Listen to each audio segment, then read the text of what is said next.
ሰላም አለይኩም ወራህመቱላሂ ወበረካቱሁ። ሰላም ብያለሁ። እንዴት ናችሁ ያ ጀማ? ሁሉ ሰላም ነው? ከኔ ጋር ወላሂ አልሐምዱሊላህ ደህና ነኝ። እናንተ እንዴት ናችሁ?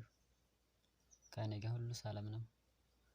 እና ምን አለ መሰላችሁ ዛሬ እዚህ ሶሻል ሚዲያ ላይ መጥቼ እርግጥ አስቸግሬ አላውቅም እስካሁን ድረስ እና ማለት ነው የምር የሀገሬ ልጆች በአላህ ስራ ፈልጉልኝ። መካ የምትገኙ ጅዳ ያላችሁ ስራ ፈልጉልኝ።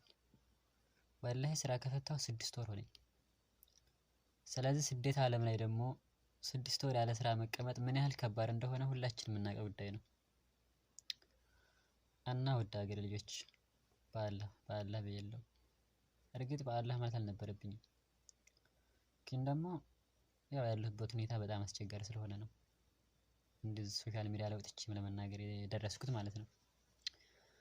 እና የሀገሬ ልጆች ተባበሩኝ፣ እንደ ትብብርም ጭምር። መቼም ስደት ላይ የምትኖሩ እህት ወንድሞቼ ያለ ስራ መቀመጥ ምን ያህል ከባድ እንደሆነ ታውቃላችሁ። በተለይ ስደት ላይ እህት ወንድም በቃ እንደ አጠቃላይ ሰው የሌለው ሰው ምን ያህል ችግር እንደሆነ ታውቃላችሁ። እኔ ደግሞ እንደዛ ነኝ እና በቃ ከይቅርታ ጋር ፈልጉልኝ እሺ እህት ወንድሞች አደራ።